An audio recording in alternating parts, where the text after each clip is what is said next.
That's what I did. Didn't I just play that?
Welcome to Jubilee Circle. Thank you all for being here this morning. All right. 1, 2, 3.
show the way to get you back home to the peace where you belong.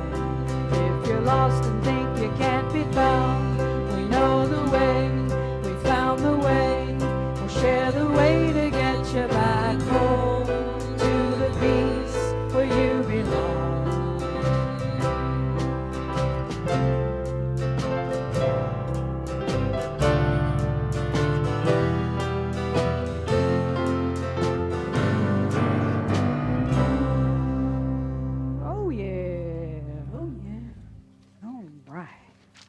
One of my favorite Neil Young songs.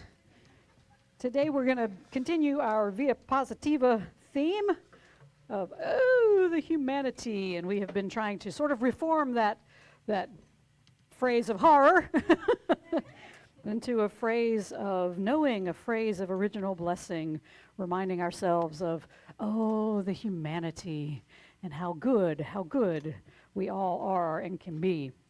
So if any of you have worked in any job during your lifetime, you have probably encountered a bad boss. Anybody? Yes. I have had a couple of them, a couple of very memorable ones. One was so passive-aggressive and annoying, I, along with a few other former employees, actually founded a survivors group. Oh, sorry. Carolyn was drinking. But we founded a survivors group. You don't want to snort that through your nose. We get together and compare notes about how this guy treated each one of us, and it was all very similar, of course. Another boss was so adept at micromanaging and seat checking and being generally mean to everybody, even her own grandchildren called her Granbo. Comparing her unfavorably, of course, to the movie character Rambo. It has been said that people do not leave jobs. They leave bad managers. They leave bad bosses. And leadership, it's a tricky old dog, and not everybody gets the hang of it right away. The requirements for leadership, they have changed over the years.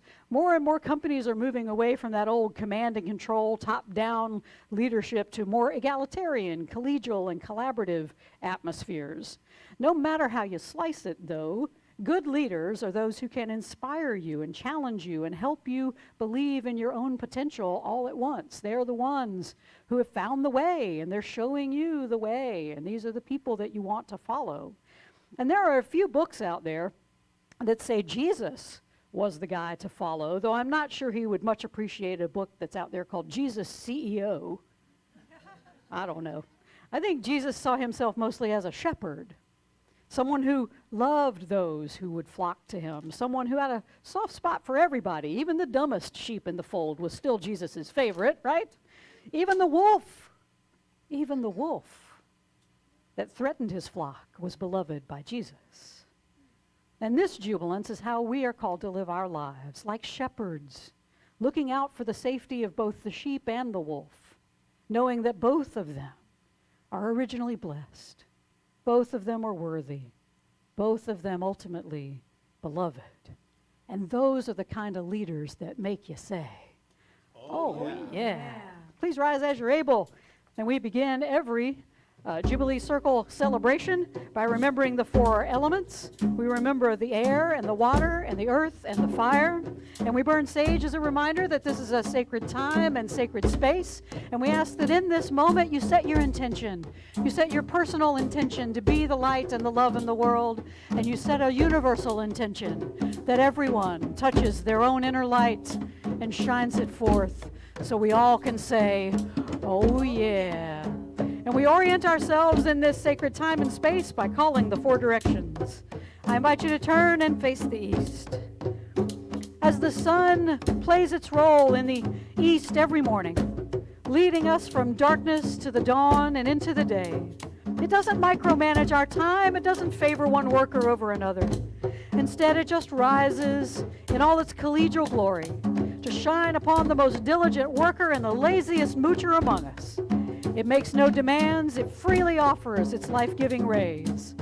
Holy One, make us like the sun, shining our love equally to everyone in the world.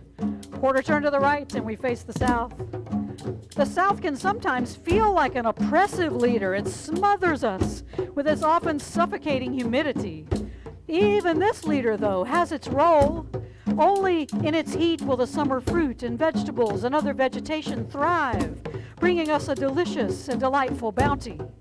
May we be like the South, smothering the world around us with the warmth of that holy love that flows from within us. Quarter turn to the right and we face the west. To be a good leader, you have to also know how to be a good follower. And the West knows that as it follows the sun, leading its own stars and galaxies to rise in the night sky, it knows this is important. And the West reminds us that even when our lives are shrouded in darkness, we're not left to our own devices. Even in the dark times, there's guidance that's open to us if we'll just listen for the still small voice of the Holy Spirit's leadership. Holy One, help us to be like the West, humble enough to follow your lead. Quarter turn to the right and we face the north. Some bosses can come off as cold, but even under their leadership, we can blossom because just like the north, they challenge us to see that new growth is possible, even in those times when we struggle and doubt.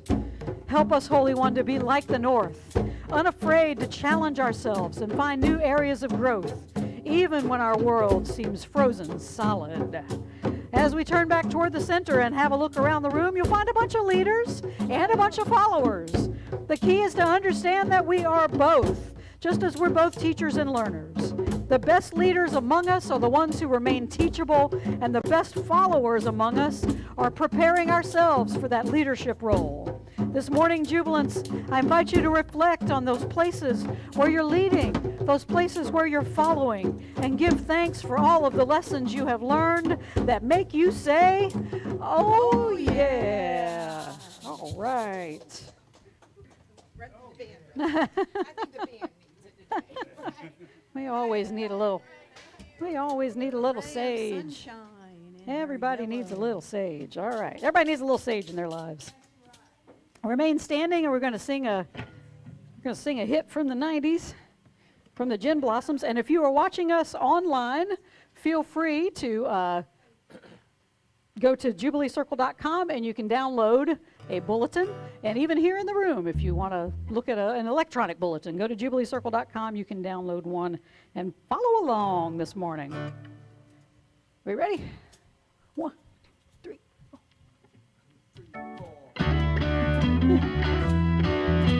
I invite you to greet one another as we sing.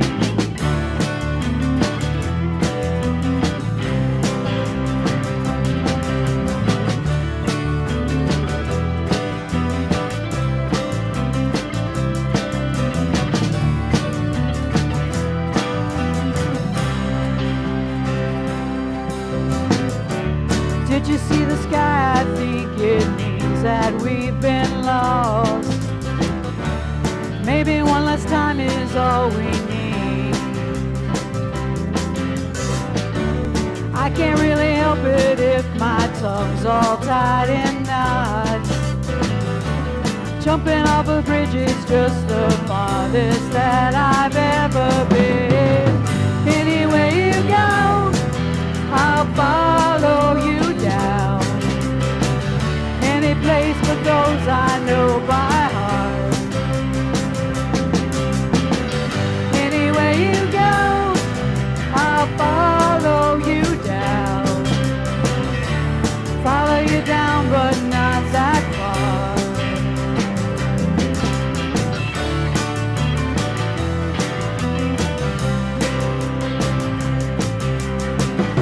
I know we're headed somewhere, I can see how far we've come.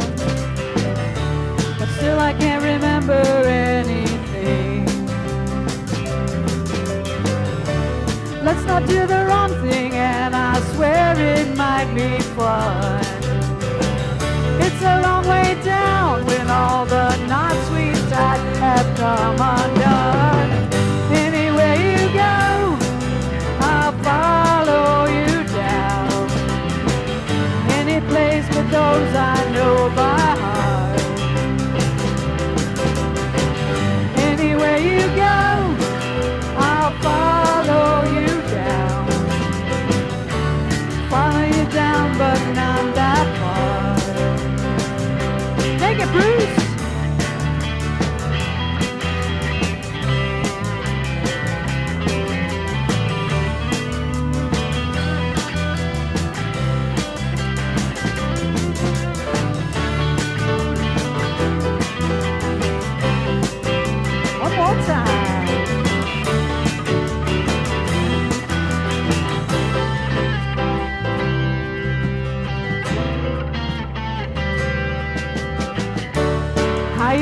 you're gonna find your place. Running at an artificial pace. Are they gonna find us lying face down in the sand? So what the hell have we already been forever lived? Anywhere you go, I'll follow you down. Follow you down, but not that far. Anywhere you go, I'll follow you down. Any place but those I know by heart. Anywhere you go, I'll follow you down. Follow you down, but not that far. Follow you down, but not that far. Follow you down, but not that far.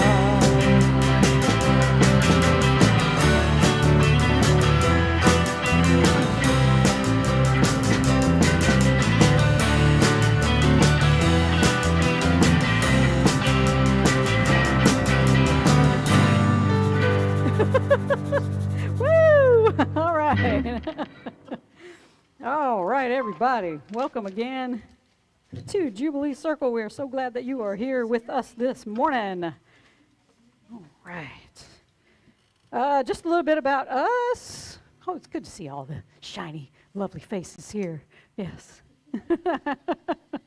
Thank you. And it's good to see y'all out there. We can't see, yes, we can't see y'all, but we are glad that you're seeing us over there on the YouTube.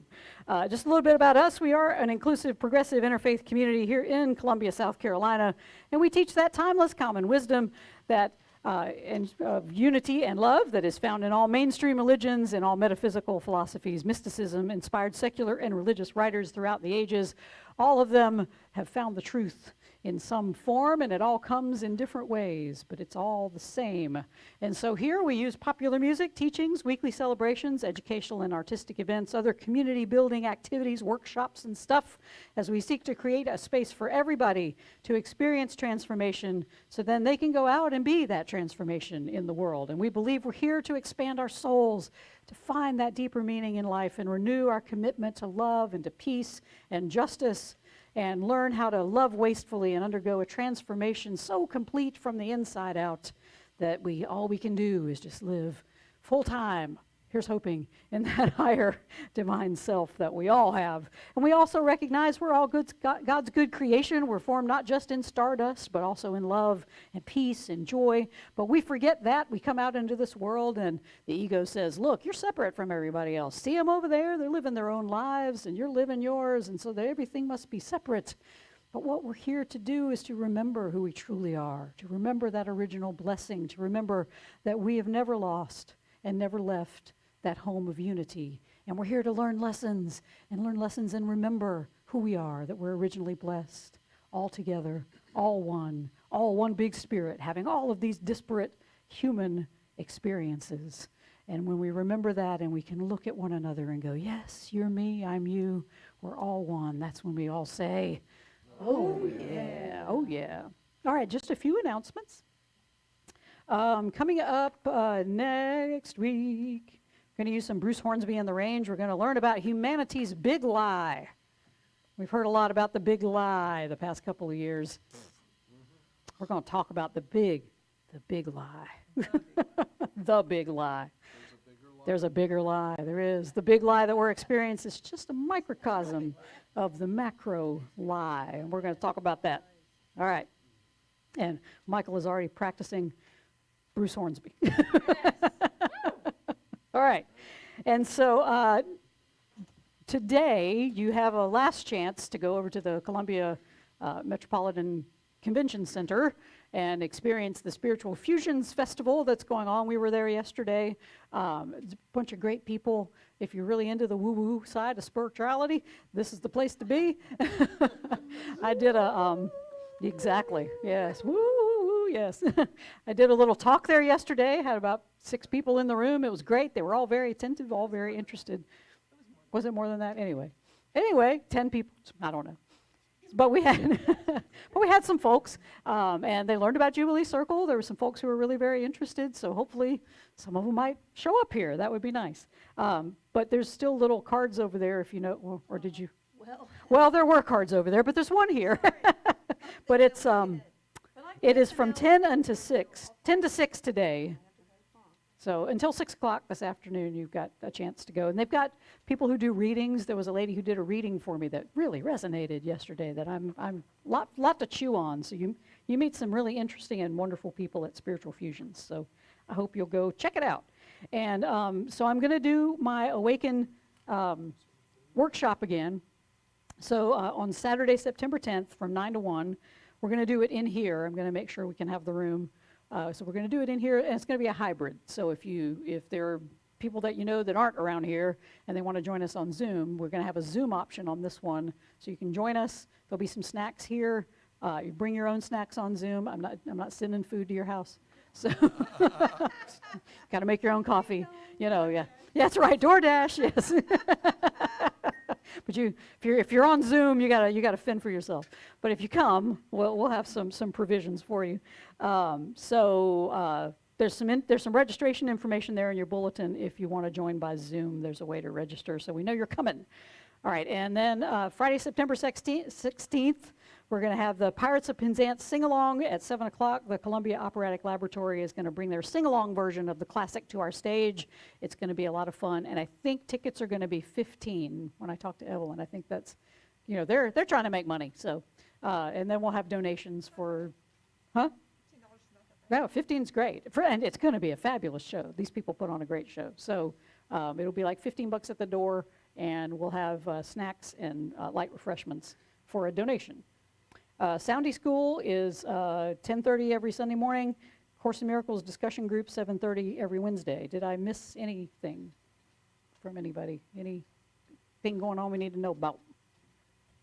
All righty. Well, hear these wise and holy words. Oh, Keith has free kittens. We didn't know you were pregnant. How did that happen? He's always pregnant with kittens, that's true. Wise and holy words, here we go. Thank you. From the Jesus story. Use the other one, babe. That one's. Way down there. Oh, okay. It's just that one's good. That's going to pick up better. All right, we'll do this one. From the Jesus story, Matthew 20. Maybe, yeah, okay. 25 through 28.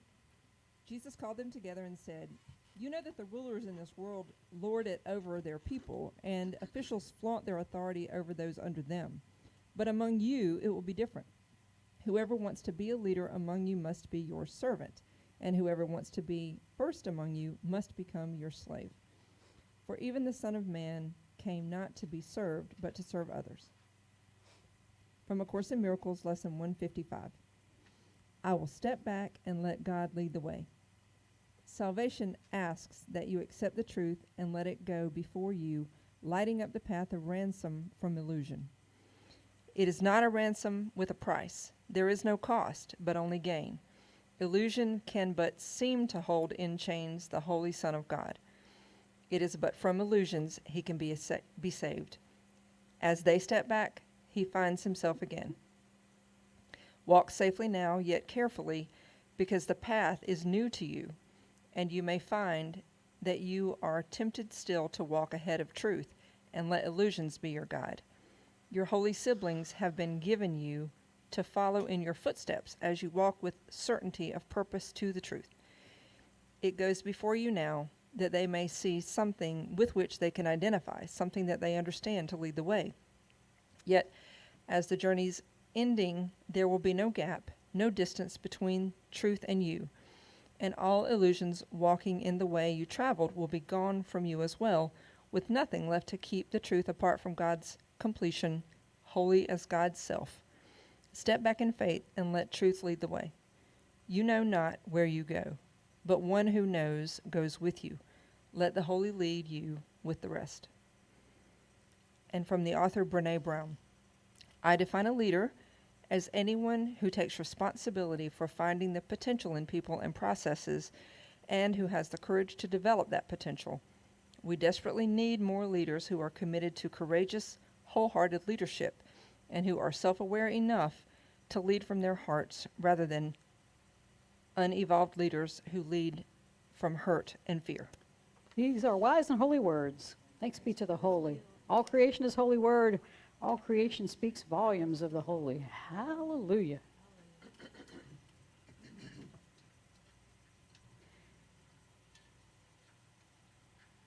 Breathe deeply.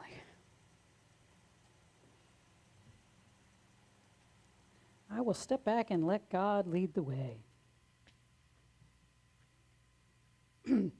How many of you go, nope. And there's this one thing, right? God's okay to have all that, but not all. But this I'll keep for myself. And we do that. Of course, that's what we do. We do that with our human leaders, you know. It's like, okay, I'll follow you on that, but no, not so much on that. And sometimes, and I'm going to discuss this in the sermon, but sometimes we come from faith traditions that tell us, let God lead the way. But they have a very specific idea of what God is and how God leads. And if you don't get what you think God should be giving you, that's your fault somehow. But I think it's because we sort of get the idea of God all wrong. You know, we're not following Jesus' CEO. I mean, really, that's not what we're doing. Because CEOs are mainly concerned with what? Profit. That's their bread and butter. What can they do to make more money? What do you think Jesus' motivation is, or God's motivation? Saving souls. Huh? Unity. Right. God wants you to wake up to who you are. Unity. God wants you to wake up to that. Love. Yeah. Absolutely. Bringing heaven to earth. Absolutely. And that's a choice. That's a choice we make. We can choose for heaven or for hell. And when I step back and let God lead the way means I step back from all feelings of separation. I step back from all feelings of grievance. I step back from all feelings of separation. I step back from all feelings of hate. I step back from all feelings of disappointment. And I let love, God, lead the way. How are you stepping back, Jubilants? Are you stepping back? Is there just one piece that you can't step back from? Meditate on that and try to hand that piece over. I will step back and let love lead the way.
All right, breathe deeply. Our song this morning comes from rock and roller legend Peter Frampton. This song is called Show Me the Way, and it comes from his 1975 release, Frampton. Anybody have his poster up? Yeah, who had his poster up on your wall when you were a kid? Yeah. Got a poster on my wall. I had posters, but it wasn't Frampton. Ditto. 1, 2, 3, 4.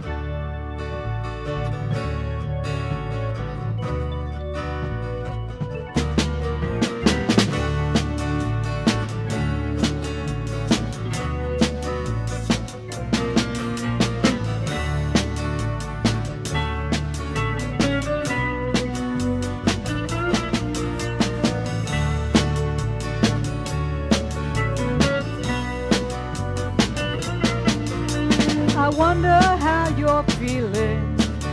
There's ringing in my ears, and no one to relate to except the sea. Who can I believe in? I'm kneeling on the floor. There has to be a force. Who do I phone? The stars are out and shining, but all I really want to know, oh, won't you show me the way every day? I want you to show me the way.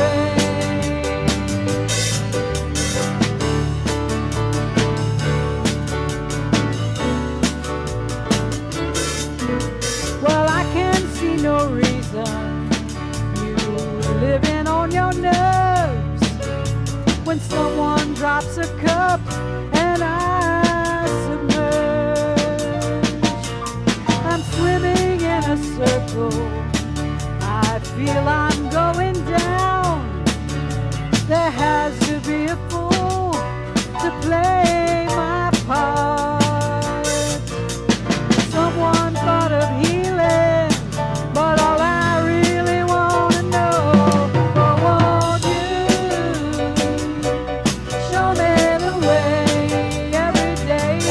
I want you to show me the way. I want you day after day.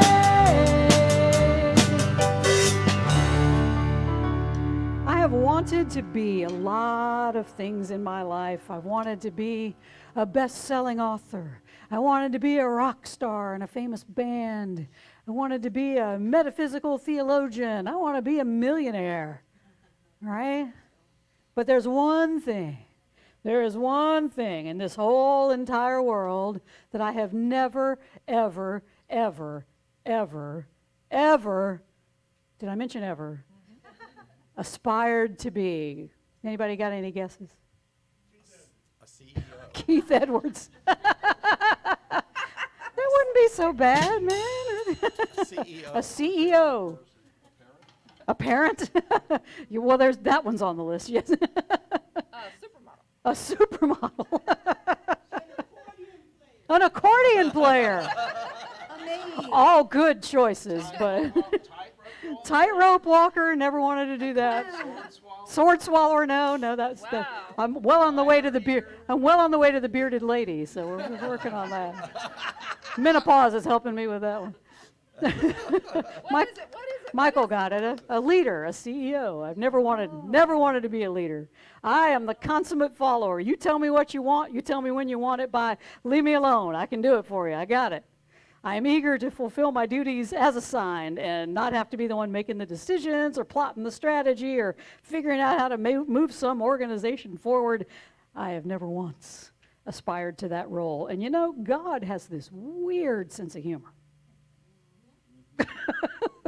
Even as I protest about not wanting to be a leader, for some reason, leadership keeps getting thrust upon me. I obviously lead this place, I guess, despite myself. I lead the band, kind of. It's like herding cats. But Hey. I love cats. The ultimate evidence of God's sense of humor about this whole thing is that several years ago in my day job, my supervisor called me and she asked me to take over the writing of the company's flagship newsletters, one of the ones that makes the most money for them. And the topic is leadership. I laughed out loud.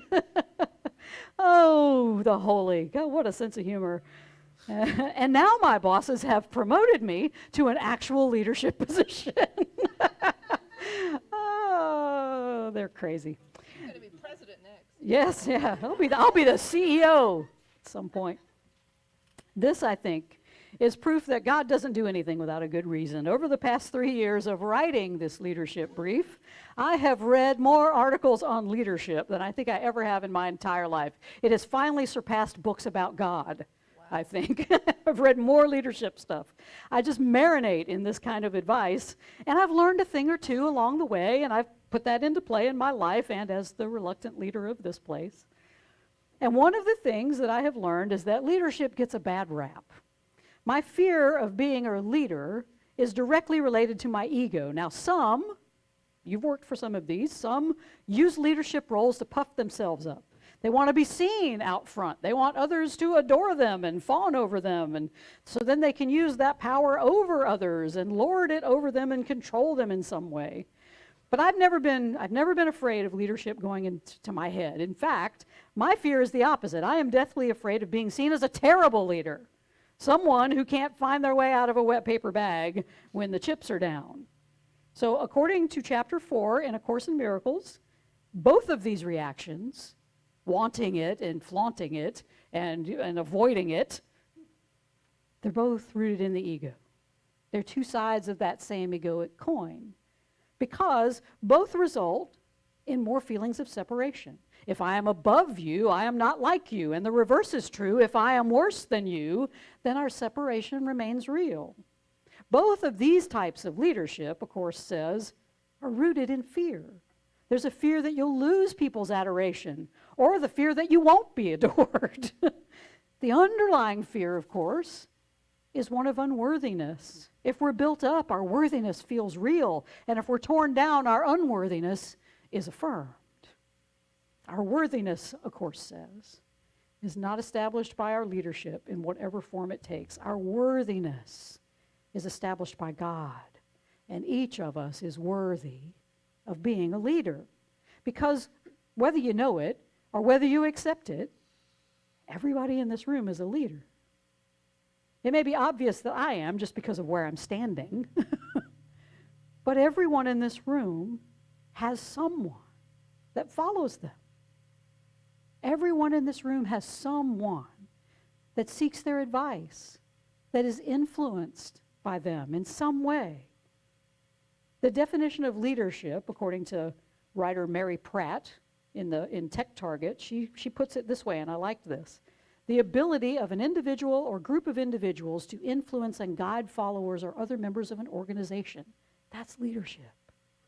Your ability to guide, your ability to influence, not boss around. You are leaders, jubilants, or what A Course in Miracles calls messengers for God. There's always somebody looking to you for help. There's always somebody looking to you for guidance. And Jesus is clear on what kind of leaders we're supposed to be. We're supposed to be servant leaders, those who don't flaunt their power over others, but gently walks beside everyone who has been put in their path. And the good thing about my job writing about leadership is that, especially since COVID, this has been a big shift since COVID-19, the tone of all these leadership articles began to change. Before the pandemic, there was a lot of advice on how to be that top-down leader. You are the boss, you are the CEO, you are in charge, you dictate what you want, and people do it. And if they don't, if they start asking questions, they can go find another job. I mean, that really was a lot of the leadership stuff I read and wrote about. But now, there's been a shift. These articles are talking more about servant leadership, about being that guide on the side and not the sage on the stage. More and more articles are being written about how to bring compassion and joy, even love, into the workplace. And some of the advice, some of it can get pretty esoteric, but more and more I'm actually seeing some wise and in-depth articles showing leaders the way to model leadership as an act of love, as power with instead of power over. It's as if someone thought of healing. And they thought about the real needs of those that they lead. And instead of inflicting more wounds through toxic forms of top-down command and control leadership, now we're realizing that leadership is just about showing the way to those around us. But you know, there's another key piece about being a good leader, and that is the ability to be a good follower. Breathe deeply. 2, 3, 4. I want you to sing along, because we're going to start from the beginning again. Because y'all know this song. You grew up with this song.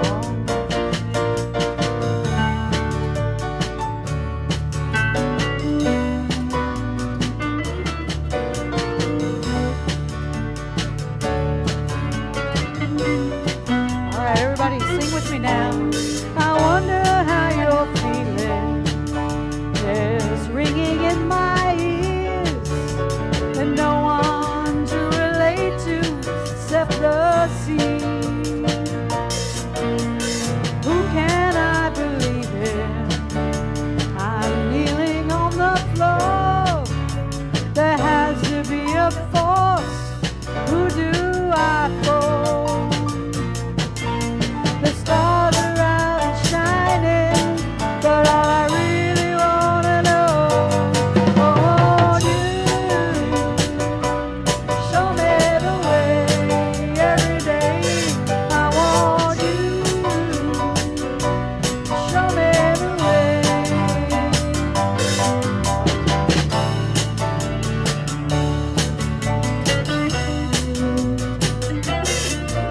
Well, I can't see no reason you living on your nerves when someone drops a cup and I submerge.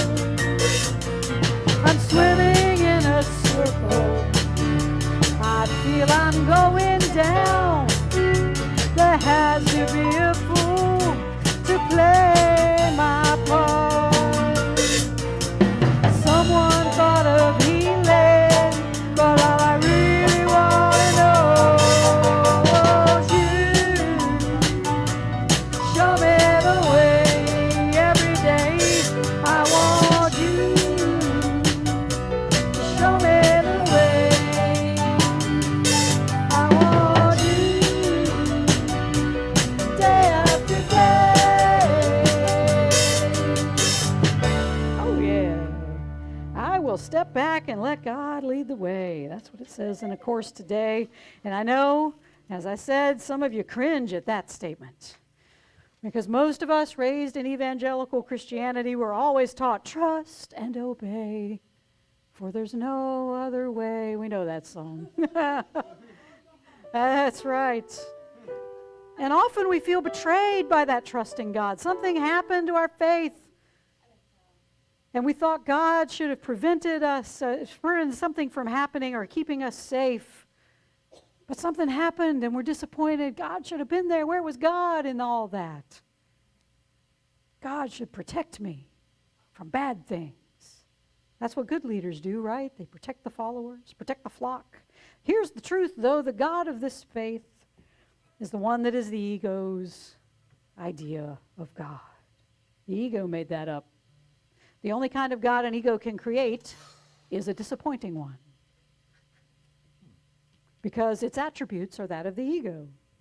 The God I was raised with as a kid was kind of schizophrenic. This God was all loving but condemning. Right. It was all knowing, but it didn't stop bad things that it obviously knew about. It didn't stop those bad things from happening. It was omniscient, but often felt absent. Want to know why? Because the egoic religions of this world insist that God is where? Out there. God is outside of you. God is up in the heaven. God is up in the sky. And it's true that there is no place that God is not, but we can only see God out here by first seeing God within. Any God that we have to see first outside of ourselves and then accept into our heart, that's the ego's God. The divinity within us, that higher divine self, that's who we truly are. We are that original blessing that seeks only to bless the world. This is the God that we allow to lead us, that we step back from the ego God and allow it to lead the way. So what is the difference? How do you tell the difference between the ego God and the one in here? The one in here, that divine presence within each of us, that original blessing, it will never, ever instill fear in you. God is not the author of fear, of course, says in chapter 4. You are. If you're afraid, that's the ego's God. That ego piece of you that seeks authority from some ego-concocted God outside of you, that's what brings you fear. And when you allow the divinity within yourself to take the lead, though, that leads us only in ways of peace and joy and love. Because that's all it knows. That's all it is. And as we let Spirit begin to guide our steps, we learn the biggest piece of being an effective, holy leader in this world. And that is devotion. Many people in leadership positions today, they miss this one important piece. Even in the leadership articles I read, there's a lot more about coaching those who follow you or how to measure their progress or get them engaged in their work. They rarely speak of devotion, which simply means that we are wholly dedicated to the spiritual progress of those we find following us. Devotion, though, it begins within. All of it starts here. When we become followers of the Holy Spirit within ourselves. Salvation, our reading from A Course says, asks that you accept the truth and let it go before you, lighting up the path of ransom from illusion. It is not a ransom with a price. There is no cost but only gain. The ego God says you have to sacrifice something. That the spiritual walk is all about sacrifice. Take up your cross and follow me. It's all about a sacrifice. That's not what this is. That divinity within you, it ransoms you from illusion, but there's no price. There's no sacrifice. And as we become devoted to our own path of spiritual growth led by the holy, then, of course, says, we'll become aware of those around us who are joining us on this holy path. And this is where we got to check our ego and make sure we're not leading from illusion, as the Course calls it. And we'll know we're doing this if we're really enjoying the power we have over others or trying to control them, or we're shirking our duties because we feel unworthy. You may find, a Course says, that you are tempted to still walk ahead of truth. And let illusions be your guide. Your holy siblings have been given you, though, to follow in your footsteps as you walk with certainty of purpose and truth. It goes before you now that they may see something with which they can identify, something they understand to lead the way. That's something that your holy siblings are looking for you and can identify with is your devotion to them. We all know when someone has our best interest at heart and when they don't. Holy leaders are those who are so humble and know that even while they lead others, they too still have so much to learn. So we lead and we follow each other. We are devoted to each other's growth, devoted to learning more and more from Spirit for ourselves in each moment that we can share with those around us. Author and researcher Brene Brown says those moments of devotion don't need to be grand gestures. It turns out, she says, that trust is in fact earned in the smallest of moments. It is earned not through heroic deeds or even highly visible actions, but through paying attention, listening, and gestures of genuine care and connection. So I invite you this morning, Jubilants, begin thinking of yourself not just as a follower. I'm out there on the spiritual path following somebody, but you are a leader too. There may be people ahead of you, but there are people behind you. Because I'm still a follower. I follow each of you. Because everyone in this room, and I'm sure folks watching on the YouTube, every single one of you, has taught me something. Even those who aren't in this room anymore, the ones who have gone on over our 12 years, there are people who have come here for a season and they've passed by. They've taught me so much about being a better human being, a better spiritual leader. And the key piece I'm discovering is all about devotion. Being devoted to our own spiritual growth first.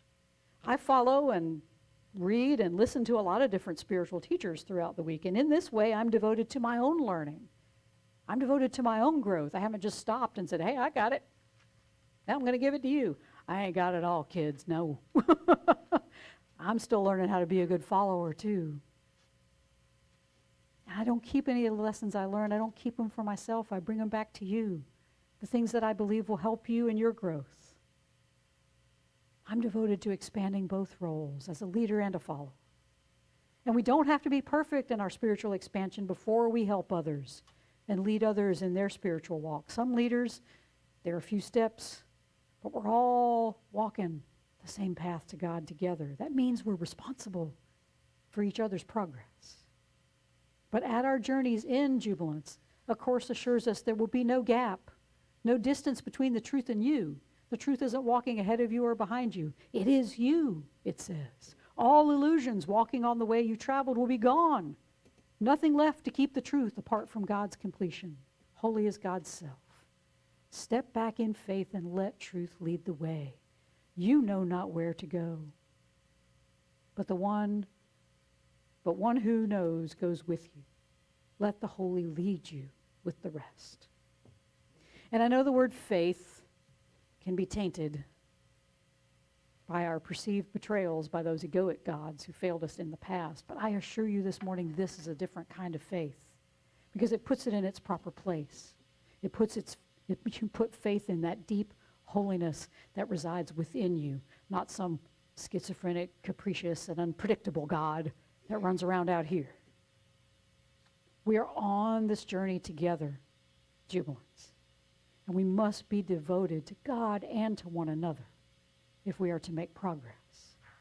But this is a joyful journey, one that has never been undertaken in fear, because there's no condemnation, there's no danger, there's no disappointment. We can't be disappointed with the holy that is within us because it has nothing to offer but love and joy and peace. It offers the only thing that's real. Any perception of disappointment is just the ego trying to drag you back into that illusion of some God outside of yourself that you got to invite in. So I invite you this morning to survey those who are journeying with you in your life, because there are many who you influence in your daily life. And I invite you to be cognizant that you are a role model for a lot of people out there. They see you as a leader. They see you as their leader. But also, look around and see who you're following. What are your teachers teaching you? Are they teaching you God's out here and you got to invite God in? Are they teaching you about the God, the holy, the original blessing that resides within you and needs to be brought out in your leadership role? The salvation of the world depends on all of us becoming what Brene Brown calls a wholehearted leader. Those who are self-aware enough to lead from their hearts rather than unevolved leaders who lead from hurt and fear. Jubilance, we're all leaders, we're all followers, which means we're all teaching and we're all learning. So I invite you to be patient with yourself and be patient with those around you. Train yourself. Train yourself in every moment to see only the original blessing and only the light of love in all of those that the Holy puts along your path to either lead or follow. And be aware, awareness is key here, be aware when fear clouds your vision or the old egoic gods try to pull you back into that fantasy world of top-down command and control, fearful forms of leadership. In those moments, I invite you to say, I will step back and let God lead the way. Or if you like, I will step back and let love lead the way. Let's practice that. Let's say love. I will step back and let love lead the way. I will step back and let love lead the way. That small self, it steps back. And it lets the higher divine self, the Holy Spirit, lead the way. And this jubilance is how you release fear. It's how you step into the kind of loving relationship based on devotion that makes the whole world say, oh yeah. 1, 2. Oh, won't you show me the way every day? I want you to show me the way. I want you day after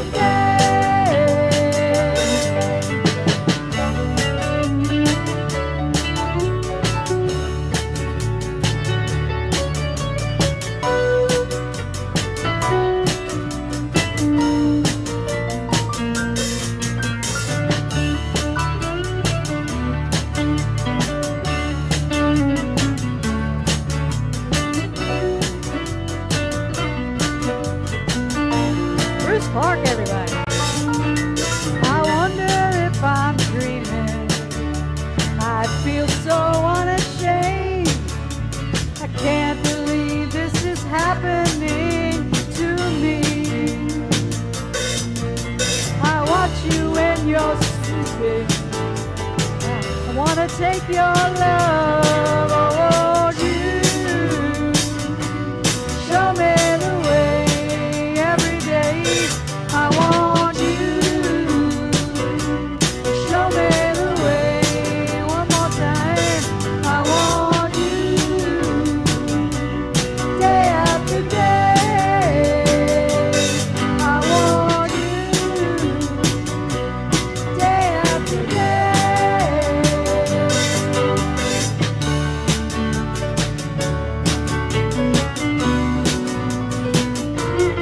Oh, won't you show me the way every day?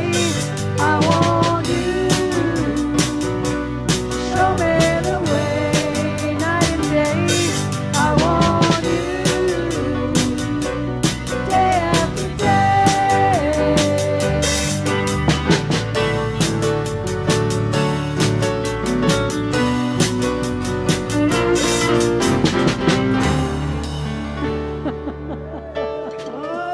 Oh yeah.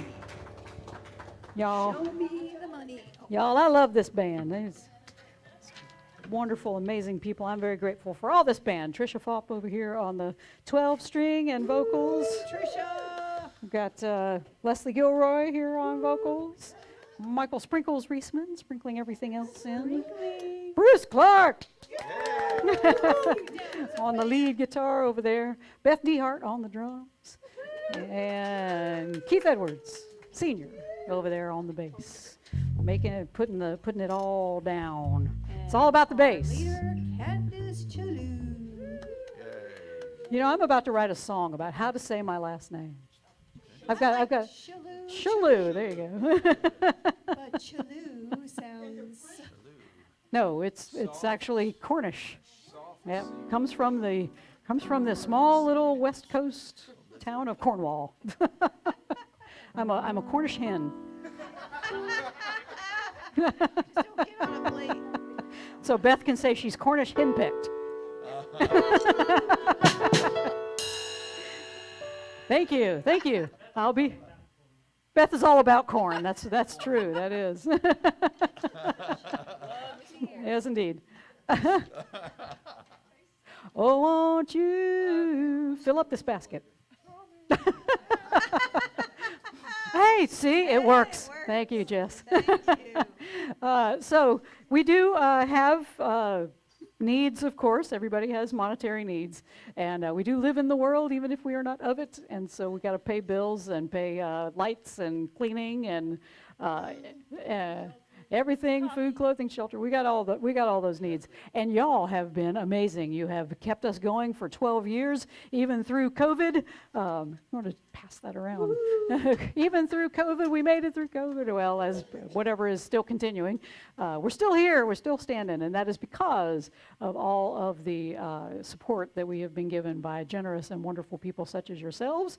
And there are lots of people who give online, and that's a beautiful thing. And you can do that too. You can go to jubileecircle.com and click on our PayPal and set up a regular giving tithe, and that's always fun and appreciated as well. Or you can go to jubileecircle.com and there's a donut. There's a donut. Apparently I am hungry. Sprinkles on it. There is a donate button. We're going to have to make that look like a donut, just so there really is one there. So there is a donate button, and thank you. And you can do that. You can give through PayPal, Venmo, or you can write a check to Post Office Box 4611, Columbia, South Carolina, 29240. All right. So we are going to say adios to our YouTube folks. Thank you for joining us online. We really appreciate you joining us and looking in on us this morning. And we wish you a blessed week, and take the words of Meister Eckhart along with you. If the only prayer you ever say your entire life is thank you, it will be enough. And so we say, thank you.